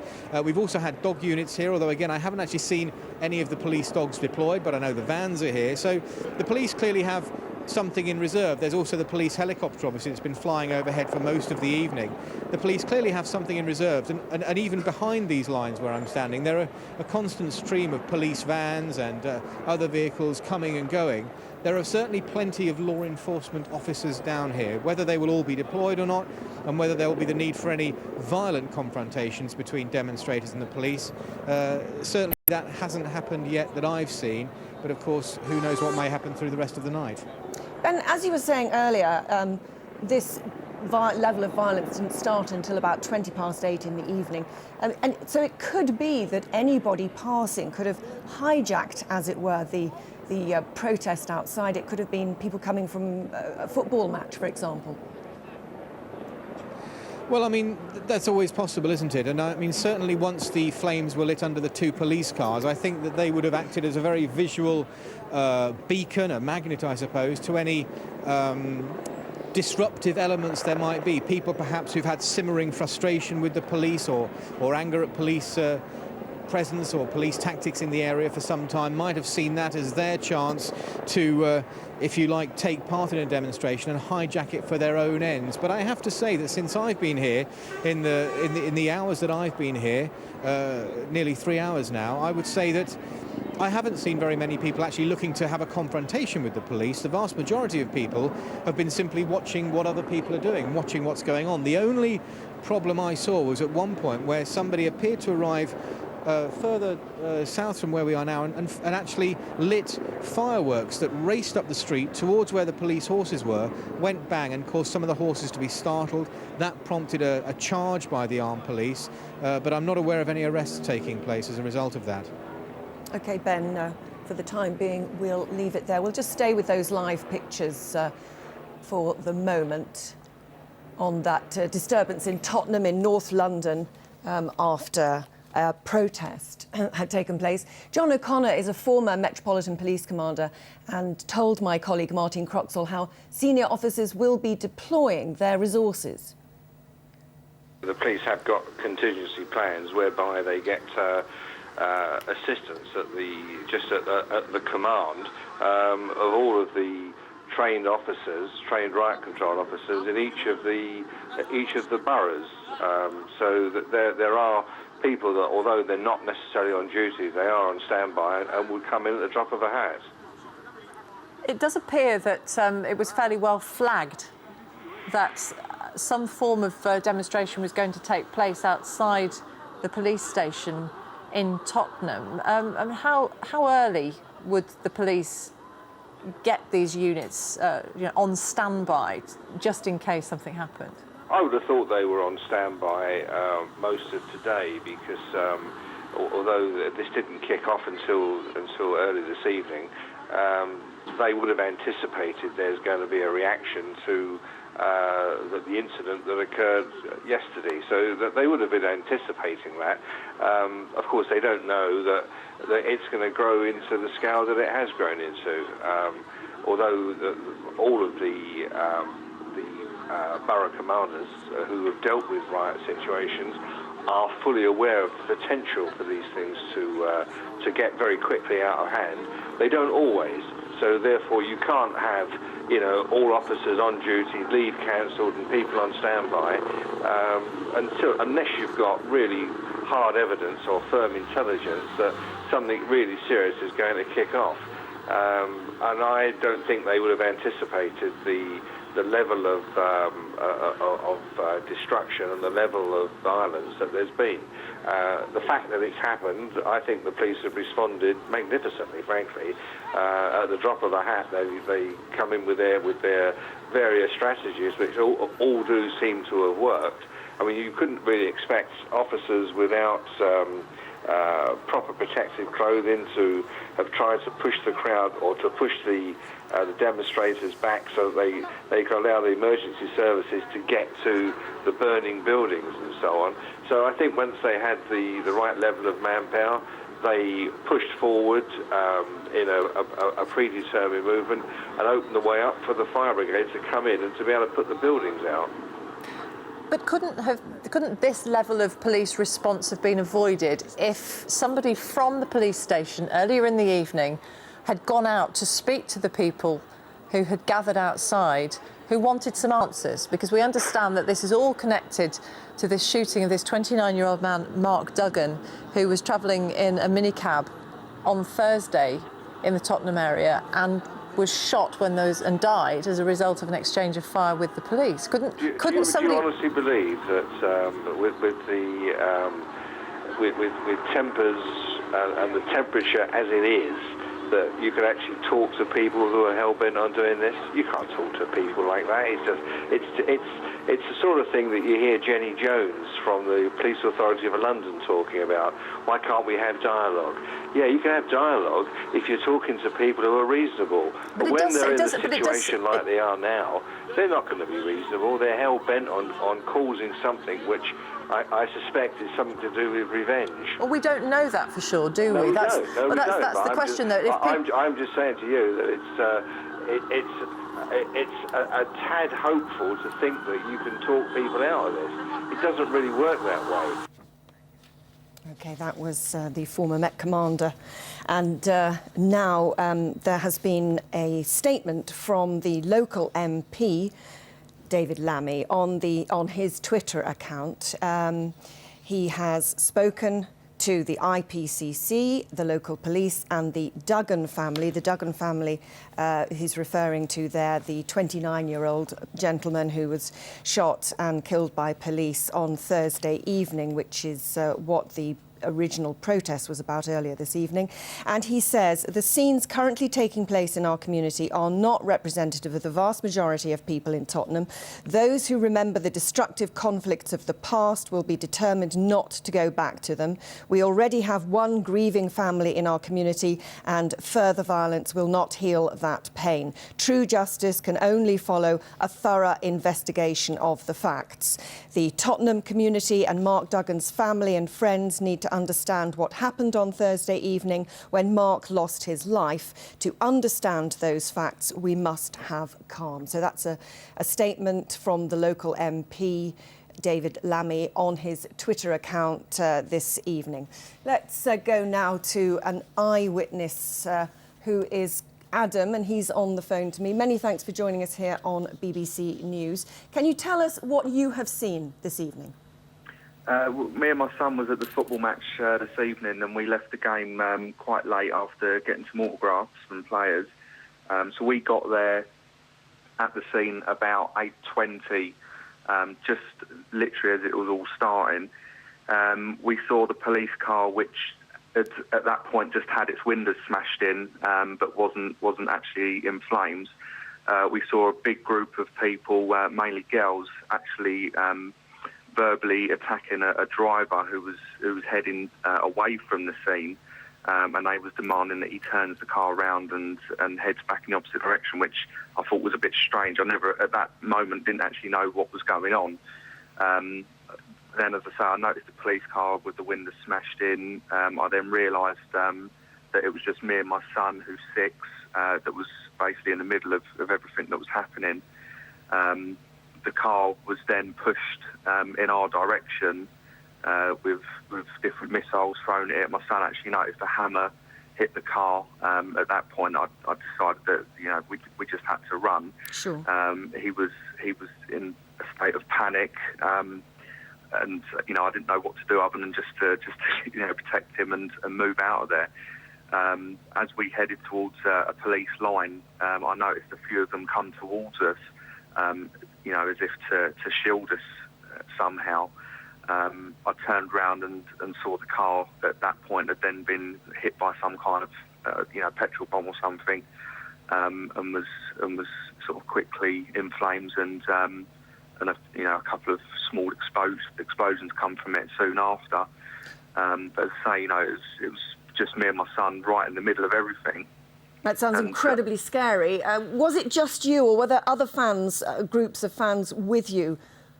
I took a look around because the situation with the car driver, I didn't want to draw any attention by staring. So I took my son and we just ushered him away and we moved on. But I thought it was strange how they was telling him to turn around and go the other way, and that's what sort of made me look around to sort of soak up what was happening. And I realised that we was definitely the only football fans around, that I could clearly see, with shirts on and stuff, marked shirts.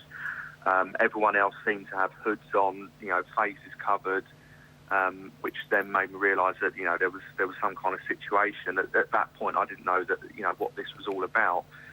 It didn't seem to be any kind of demonstration or anything. There was just large groups of people standing on the roadside with the police in the distance outside the police station.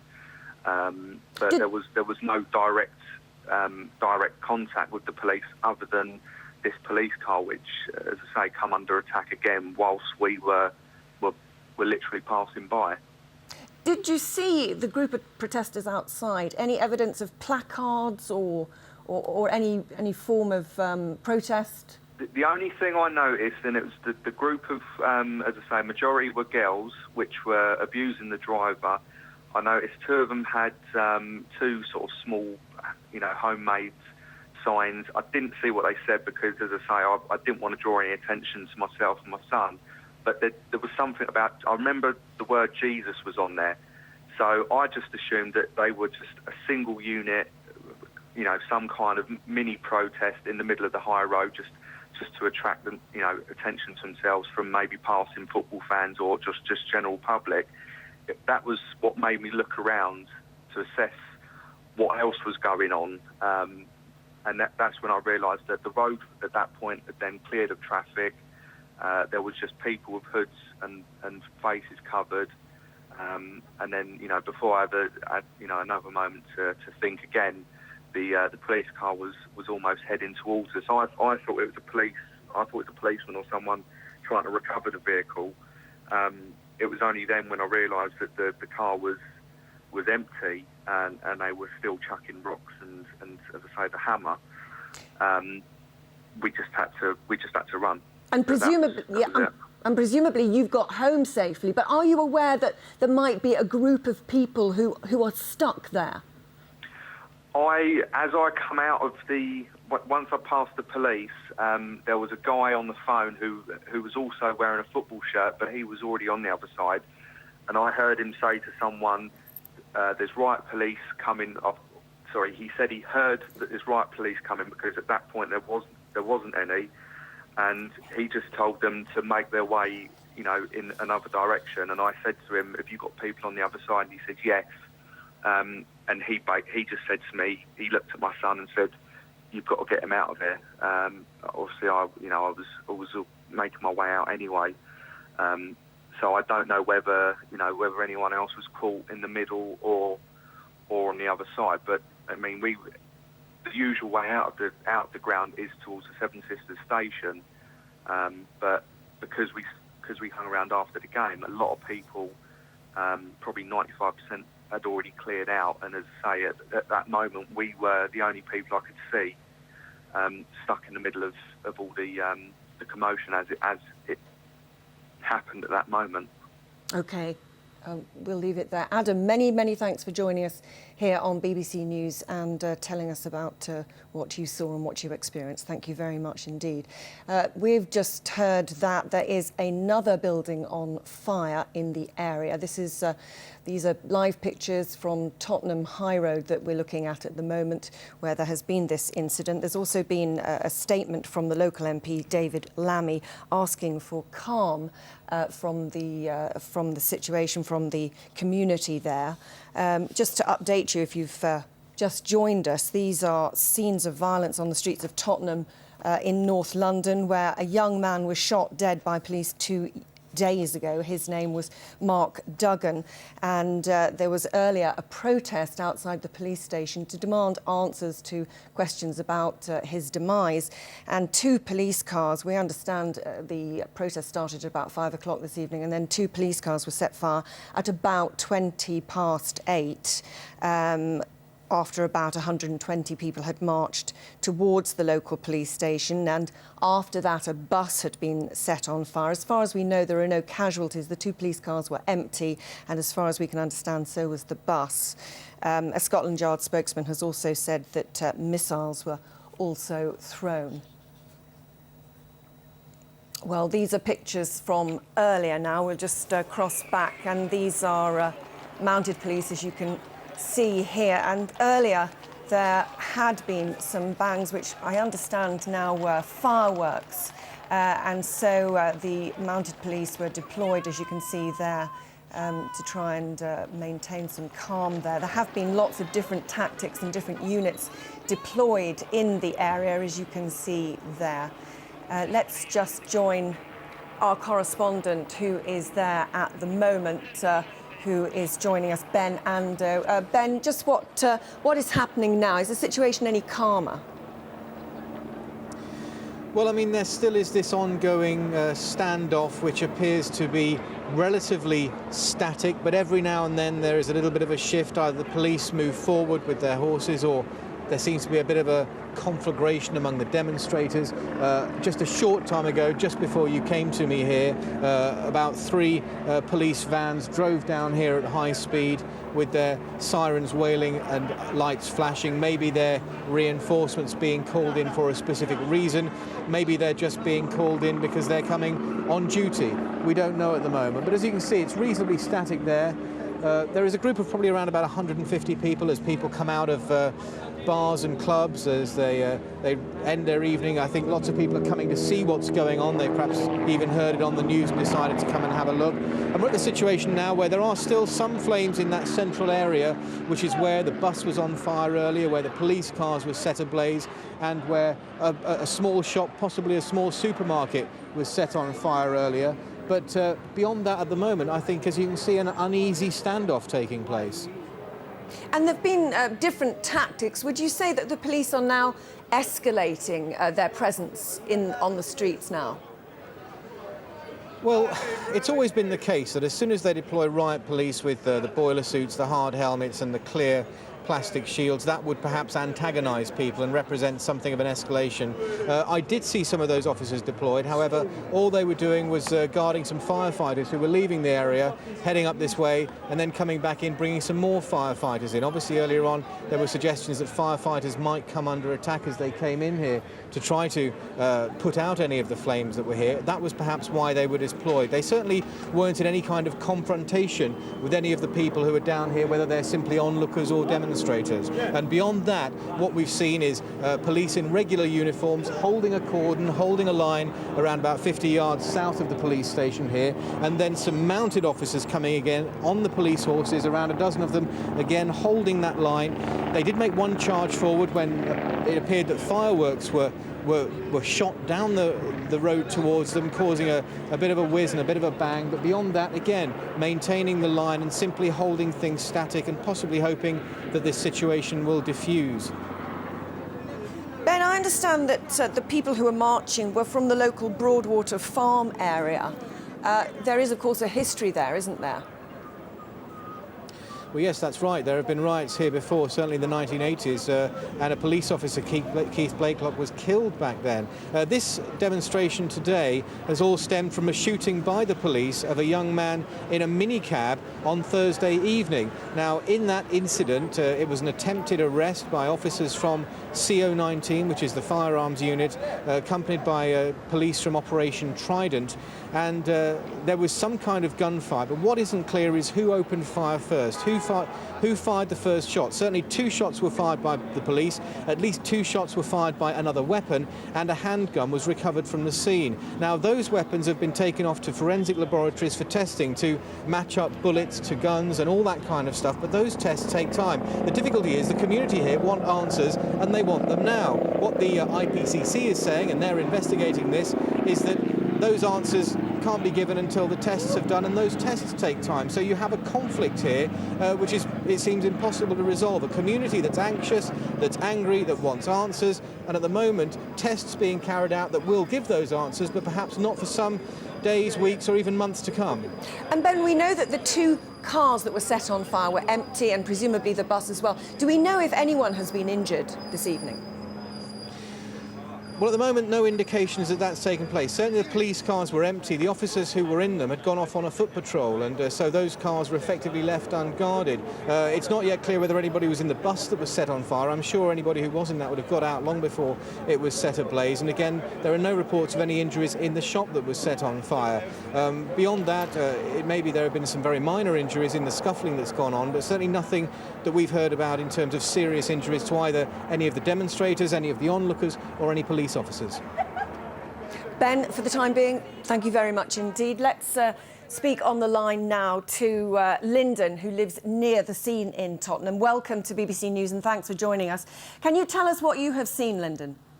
Well, earlier on I got caught on the high road, and I was actually there when the bus was set on fire. What happened, as a crowd gathered earlier on around 8 o'clock, there were cars sort of coming along the high road, and obviously they could only go to a certain point, and they were turning around in the middle of the road, and of course the bus couldn't turn around, so the driver got out. There was no one on the bus, fortunately, and someone got inside and tried to start the bus. The alarm went off, and then next thing someone set it on fire, and within sort of 5-10 minutes the bus exploded and just reduced to basically an empty shell on the high street. And when you say the bus exploded, how near were you to that? I was like several yards away at the train station when all this was going on. And what were the police doing at the time? Could you see any evidence of them on the street? No police. This is the sort of alarming thing, is no police evidence on the high road. The only police presence was by the police station where the demonstration occurred earlier on in the evening. But further down the high road, there's no police presence. And it's only now, like hours later, just after 11, that we've started to see police actually on the street itself. The only police presence were 2 helicopters that were buzzing around in the sky, and they were there since early this evening around 7, and I'm sure they spotted and observed that the crowds were gathering and could have done something a lot earlier on and prevent the situation from escalating. Because one alarming thing was when the shop was set on fire and the bus was set on fire, there are actually people who were living above the shops and nearby, and obviously their lives were endangered, and anything could have happened. And Lyndon, just very briefly, were you aware that there had been a protest organised for, outside the police station earlier that evening? I wasn't aware of the protest, but someone had made me aware of the incident that had happened, that occurred. And the way it was described to me, and again, I'm not aware of the full facts, he, again, was allegedly, the police claim that he was armed and he was shot at 4 times. And people were angry, basically, about this, the fact that it seemed to be excessive and the fact that they were wearing protective clothing. And I think out of this, there's a genuine concern and genuine protest. And again, my personal opinion, I don't think, or from what I've seen, observed, the police had sort of given an adequate explanation as to what had happened. And I think this further exacerbated the situation. And alongside genuine grievances, there were people who obviously took advantage of the situation tonight. OK, Lyndon, many thanks indeed for your eyewitness account there of when you saw the bus being set on fire. Well, Paul Lewis, a journalist from The Guardian newspaper, is on the line from the scene also in Tottenham. Thanks for joining us here on BBC News. Can you tell us what you have seen? Well, I arrived here about 3 hours ago, and from the moment we got here, it's clear that the situation was completely out of control. Tottenham High Road, which is quite a long stretch in North London, was basically the scene of rioting and looting. There were police cars on fire, two buildings were on fire, and shops were being looted across the street. We saw electrical stores, people running out with TVs and stereos and music equipment, and police were coming under sustained attack for a long time, and it's fair to say they had no control of the situation at all. So it was out of control and there was looting going on? That's right, yeah. The shops were being looted by mainly kind of young teenagers, some really kind of as young as 10, taking stuff from the shops. But it was out of control. That's now changed. And in the period I've been here, gradually police have regained some territory. They've regained control of the high road. And a number of police fire engines have come here. They've extinguished the fire. But I'm told, actually, by one police officer that the rioting is continuing just at a different location now. So it appears to have been moved northwest of where it initially was, which was along the high road. So they've contained it into one area, is that right? Do I understand you? I wouldn't use the word contained, no, quite the opposite. Any attempt to contain rioters has failed because they just disappeared down the side streets. So there were several charges, and each time the rioters would kind of disperse along the side streets. There's a number of estates around here, a number of back alleys, and this is where many of the young people are congregating and gathering. And from there's no real way of containing them at all. But the street, the high road, which, just as little as an hour ago was ablaze and the scene of quite sustained rioting, that now is calm. That now is under control. And would you say, have you had the opportunity to speak to any people and ask whether the original marchers that were protesting, as I understand, calmly outside the police station at 5 o'clock, which had been advertised, is there evidence that they are still there, or has it in some way been taken over by other people, or is it a sort of a mixture, do you think? Well, it's very difficult to say. One thing that's interesting about this area is when you talk to some of the young people here, they have been swapping messages on their BlackBerries, which are kind of narrative accounts of Mark Duggan's death. And there is a genuine sense here, I think, of anger, not just among the rioters, but also people who weren't taking part in the riots, but feel that there is a case to answer here. And so you really do get a sense of that anger. Now, everyone has different grievances, and obviously the kind of violent core are distinct from some of the others who've gathered to watch and witness. But I would say I'm sorry, maybe people having an argument here, but I would say it's genuinely true of most of the people who are here, that they feel that they are angry. And some of that, I would imagine, has been stoked by these messages that have been sent around BlackBerries and mobile phones with kind of individual narratives of what happened, the credibility of which, we just don't know. The local MP, David Lammy, has issued on his Twitter account a statement saying that the scenes currently taking place in the community are not representative of the vast majority of people in Tottenham, and that those who remember the destructive conflicts of the past will be determined not to go back to them. What are your comments on that? Well, that's absolutely the right thing for the MP to say, and I wouldn't expect him to say anything otherwise. And we'll have to see in the coming days what this really means. But, if you want to know whether the people who have gathered here, both to watch and take part, are angry about the police shooting, well, the answer to that is, of course, yes. Now, whether or not that anger spreads into the broader community, I don't know. But it is, a broad range of people who've gathered here. They're mostly young, they're mostly male, and, as I said, the smaller minority has been smashing windows and looting, but other people watching on are still angry themselves. And we're watching live pictures, as I say, of the scenes in Tottenham. What exactly can you see? Well, I'm right by the high road now, by a line of police, and about an hour and a half ago I was here, and it was, it really did look like a war zone. There was a building ablaze, constant battles, bottles being smashed, loud bangs, fireworks being let off at police horses. Now that's all died down. As I said, police have regained this area of the high road. That's not to say they have control of the broader area. There are still here people, I think, looking to cause trouble, but they have regained the area of the high road, and now it's just kind of the smouldering fires from where the fire engines have put out the fire, and of course a street covered in debris from what looks to have been 5 or 6 hours of sustained rioting. It looks, just looking from the pictures on my screen here, it looks as if there are a group of Jewish people, perhaps Hasidic Jewish people, who are out on the streets there. You can't see them, presumably?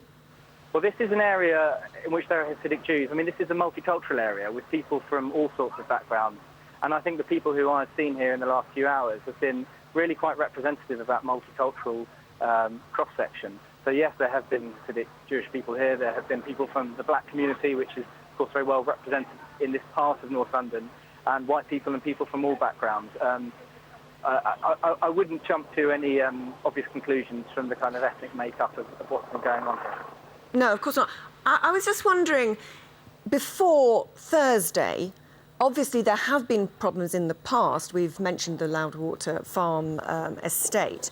But how would you describe relations in the community between, say, the police and the local community up until Thursday? Well, that's difficult for me to answer.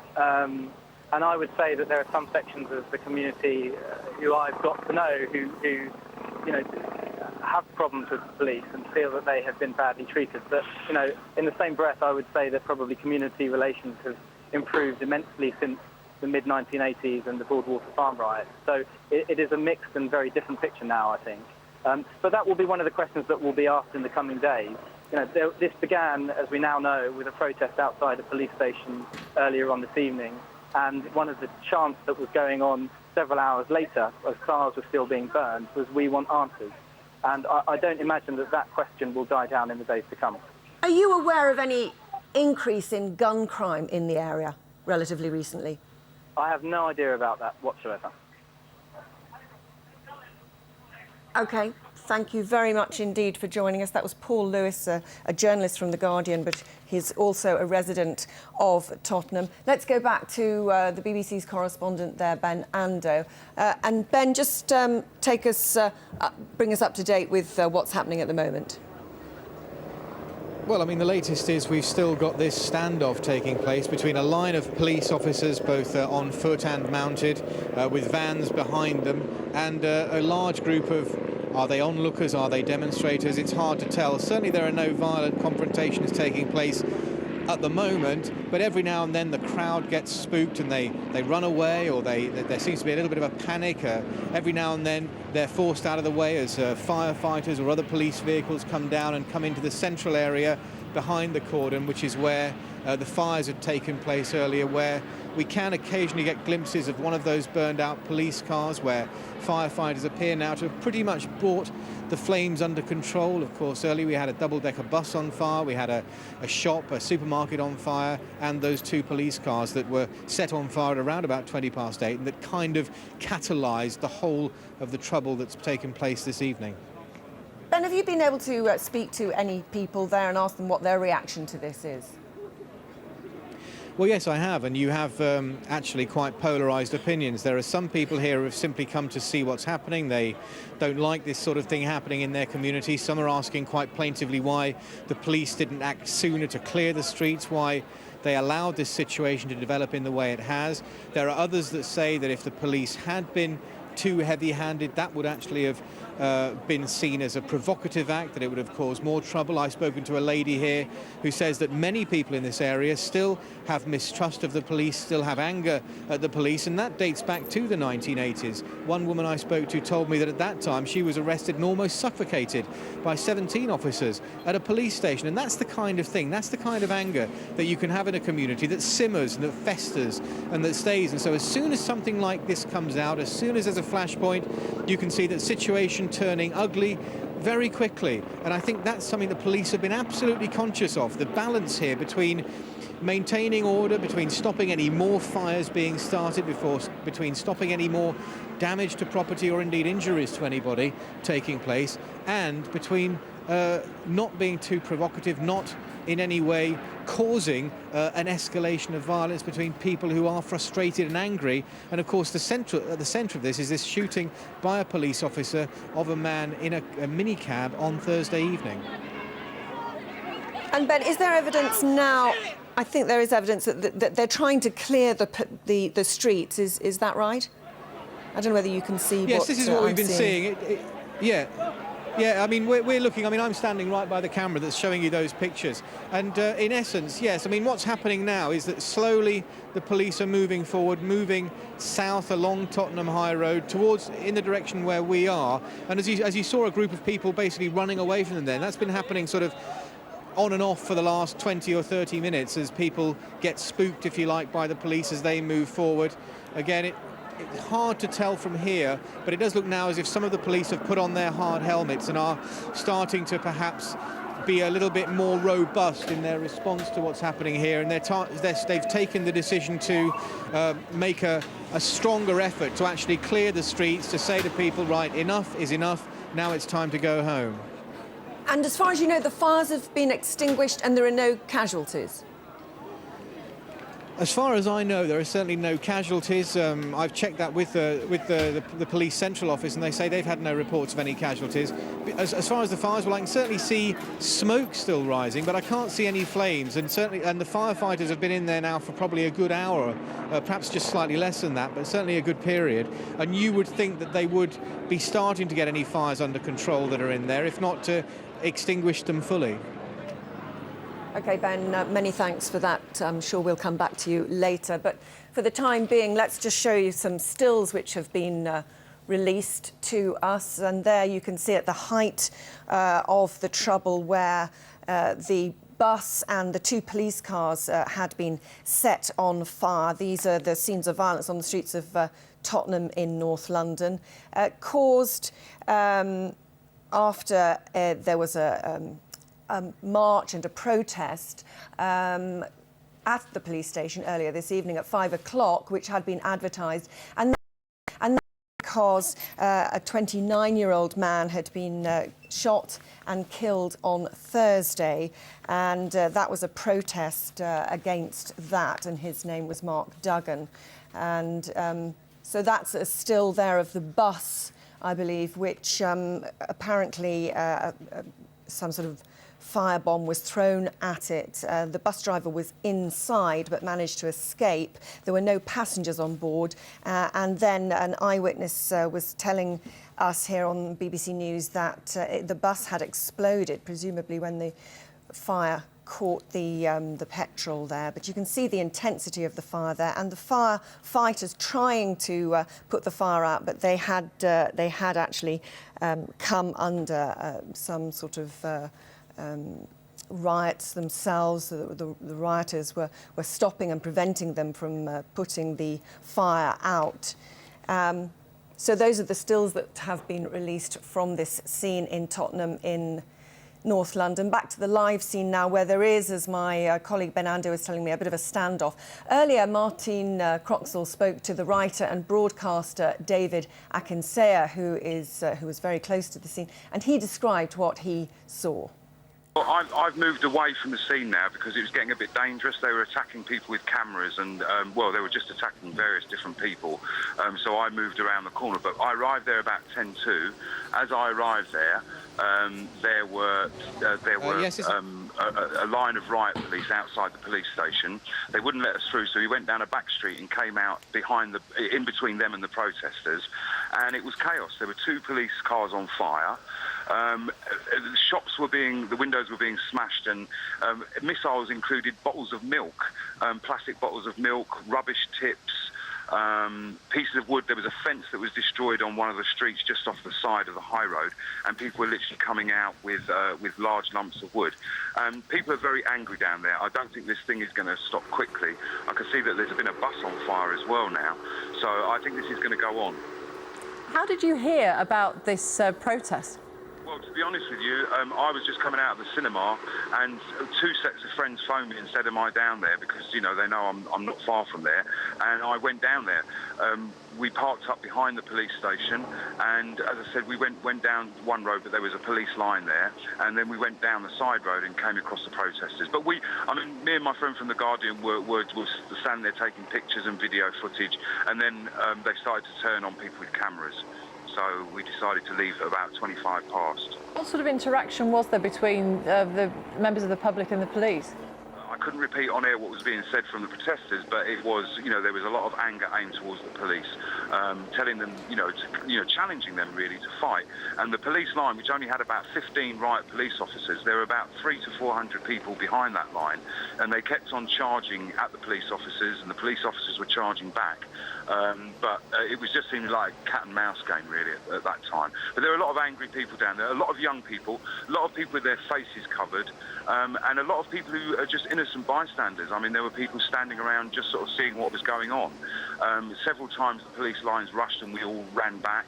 But it was mainly around the area where there were 2 police cars on fire, just sort of north of the police station. We can see a great deal of flashing lights, police vehicles, police officers with their riot gear, and at least 2 fires, one in the middle of the road, which we think is the bus which more recently was set alight. Are people there entirely because of this incident on Thursday in which this local 29-year-old man died? Well, as I said, I was at the cinema, but I know there was a group of people there demanding this evening from 8 o'clock that police come out and answer some questions about that shooting, and nobody came out of the police station as far as what I heard, and so the people were getting more and more annoyed. Yes, there are a lot of innocent bystanders, but there are a lot of angry people, especially young people who are saying, this is our chance to get at the police.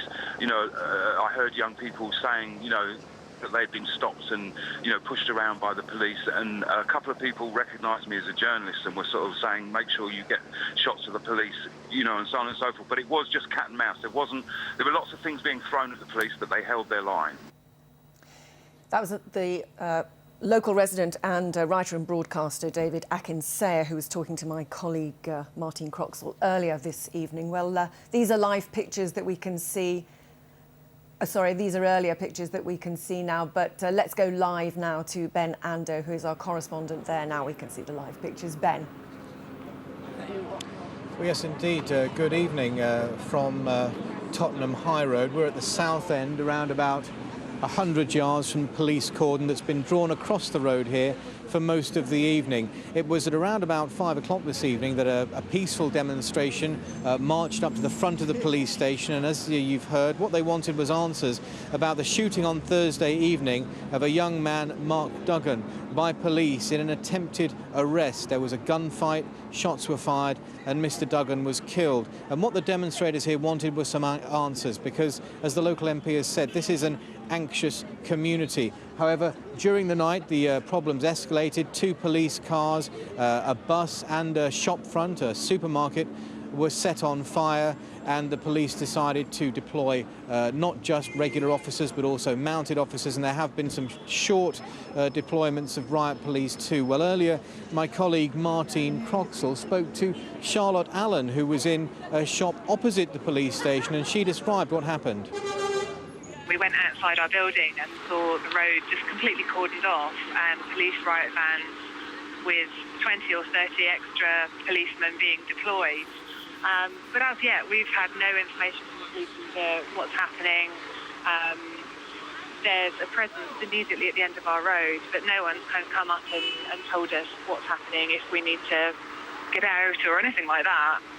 There were suggestions earlier in the day that people were going to convene at the police station because of this fatal shooting on Thursday. Had word reached you that that was going to take place? No, we haven't heard anything about that at all. But you supposedly do know about the shooting incident that the Independent Police Complaints Commission is investigating, when that happened just a couple of days ago. Yes. Again, it's something that local residents have been given no information about, and apart from anything else, you'd like to know the safety of your local area, and at the moment it's something that's quite a concern. What are the concerns in particular? Well, the area at the moment seems to be becoming much less safe. There's been a number of stabbings in the last year. There's been now this fatal shooting and the riots today. It's getting to the point that the police presence here perhaps needs to be stepped up a bit, or the community maybe needs to be a bit more involved to see if there's something that we can do within the community itself to try and keep ourselves safer. It does seem that the situation can be made worse at times by too visible a police presence or a police presence of the wrong kind. Would that make sense to you? Potentially, yes. But I think it's getting to the point now where something needs to be done, and at the very least we need to be informed as to what's going on. Well, of course, it was that lack of information that really prompted the trouble that flared up, because although the demonstrators had assembled outside the police station, they were in good order, there was no trouble, there was no violence.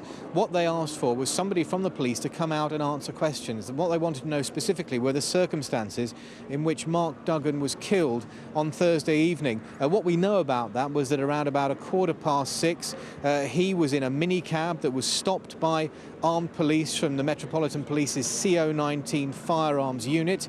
There was some kind of gunfight. The police fired at least 2 shots, and Mr. Duggan was killed. It's believed that another shot was fired and that a handgun was recovered from the scene. Indeed, one police officer was taken to hospital after being with a suspected gunshot wound. However, what happened was that actually that bullet had not hit the officer himself, but it hit his radio and been stopped by that. But beyond that, the IPCC is still investigating. Well, I can talk now to Commander Watson from New Scotland Yard, from the command unit. Commander, good evening. Good evening. Well, what can you tell us about the situation now in Tottenham? Well, obviously, as is apparent, these are very distressing scenes for Londoners generally and for local residents particularly. It goes without saying that the safety of the public is of paramount importance to us, as is the safety of our staff and other emergency services. As is apparent, we have deployed a significant number of police officers to the scene. Our people are very well trained and led, and we are exercising contingency plans which are well rehearsed. To cap it all, of course, our intention is obviously to restore calm and normality to the area as soon as is possible, because we do understand that this type of incident brings great distress to the local community, and our concern is with residents particularly. Were you expecting trouble tonight? Certainly we had no information to suggest that we would have the scale of disorder that now confronts us. We are, of course, aware and sensitive to the fact that there are a number of sensitivities locally following the tragic set of circumstances which resulted in the death of Mark Duggan. And clearly we have been working with the community, with all manner of people within the community, to make sure that we understand that sensitivity and that we in turn are seen to respond to that.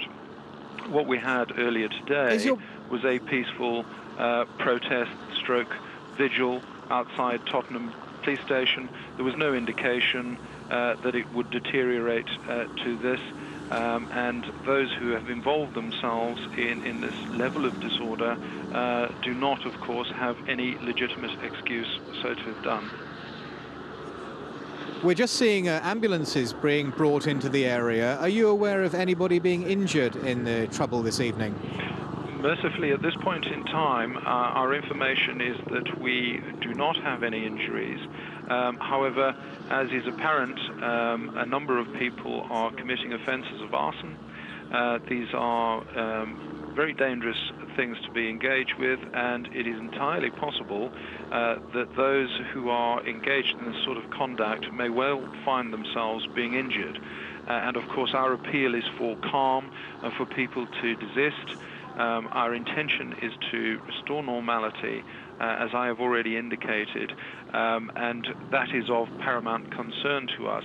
But I must of course emphasize that we are in the process of gathering information and obviously witnessing the same scenes that you are, and where appropriate, people will be brought to justice for committing serious offences and putting people's lives in danger. How are you going to restore order this evening? At some point, are you going to disperse this crowd? Well, I think it's not necessarily. I wouldn't suggest it's appropriate to discuss that openly. Suffice to say, we are in a position where we have sufficient well-trained officers on the ground to be able to deploy a number of tactics dependent on what confronts us, and decisions as to what we do really depends on what happens on the ground. Our hope, of course, is that people will disperse peacefully of their own volition and basically make their way home.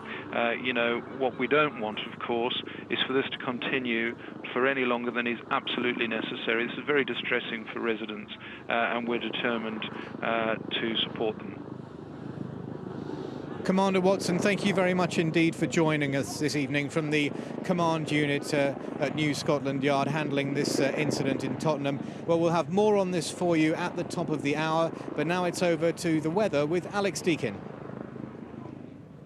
Hello, that heavy rain is going to affect parts of Scotland, particularly across Lothian and Edinburgh, throughout the next 24 hours or so. The Met Office have issued a red warning. That's the top tier of warning. We are expecting some significant problems, particularly, as I say, through Lothian and Edinburgh. But much of eastern Scotland will suffer with the wet weather for a good part of Sunday. In these areas, Lothian and Edinburgh, we could see 100 millimetres of rain. But elsewhere across eastern and central Scotland, we could easily see 50 millimetres or more. So there could well be some big problems during the course of the day. That wet weather lingers across Scotland. Some dry spells perhaps across parts of the west. For England, Wales and Northern Ireland, there'll be some sunny spells. But there'll also be some showers, some of which could be quite heavy, particularly in South Wales, South West England, moving towards the southeast as we go through the day. A little bit dry through the Midlands, some sunny spells here, and a drier day generally across Yorkshire, although it could still be quite wet across the far northeast of England. Wet weather does start to ease across parts of eastern Scotland during the day, but overall Sunday is a very soggy